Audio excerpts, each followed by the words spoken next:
ವಿಶೇಷ ತರಗತಿ ಮೂಲಕ ಅವರಿಗೆ ಒಂದು ಪಾಠ ಮಾಡುವಂತ ಕ್ರಮ ಕೂಡ ಇದೆ. ಅಂದ್ರೆ ಅವರು ಆ ಥರ ಮಾಡುವಾಗ ಯಾಕಂದ್ರೆ ಇವು ಚೆನ್ನಾಗಿ ಏನಿದೆ ಇದ್ದಂಥ ಮಕ್ಕಳ ಜೊತೆಗೆ ಅಥವಾ ಸ್ವಲ್ಪ ಕಲಿಕೆ ಸೇರಿಸ್ಕೊಂಡಾಗ ಇವರು ಅವರಿಗೆ ಆ ಶಿಕ್ಷಣ ಕೊಡಲಿಕ್ಕೆ ಆಗಲ್ಲ ಅಥವಾ ಕೊಡ್ತಾ ಇದ್ದಾಗ ಇವರು ಏನು ಮುಂದಿದ್ದ ಚೆನ್ನಾಗಿದ್ದವರಿಗೆ ಮಾಡ್ತಾರೆ. ಹೀಗಾಗಿ ಅವರಿಗೆ ಸಪರೇಟ್ ಶಿಕ್ಷಣವನ್ನು ಕೊಟ್ಬಿಟ್ಟು ಅವ್ರನ್ನ ಒಂದು ಆಧಾರಿತ ತಂದ್ಬಿಟ್ಟು ಅವ್ರ ಜೊತೆ ಮತ್ತೆ ಸೇರಿಸ್ಕೊಂಡು ಆ ಥರ ಕೆಲವು ಕಾರ್ಯ ಶಿಕ್ಷಕರು ಇವಾಗ ಮಾಡ್ತಾ ಇದ್ದಾರೆ.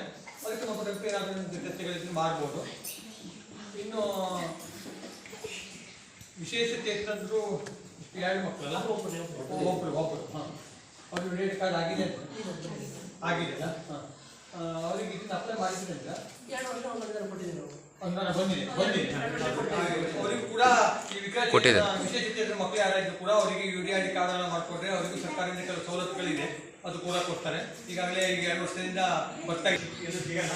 ಅಲ್ಲಿ ಕೆಲವೊಂದಕ್ಕೆ ಹೈಸ್ಕೂಲಲ್ಲಿ ಹೆಚ್ಚಾಗಿ 9th ತರಗತಿಯಲ್ಲಿ ನಮಗೆ ಸ್ವಲ್ಪ ಶಾಲೆಯಿಂದ ಹೋಗುವಂಥ ಮಕ್ಕಳು ಸಿಗ್ತಾರೆ, ಬಿಟ್ಟರೆ ಒಂದೊಂದು ಸಿಗಲ್ಲ.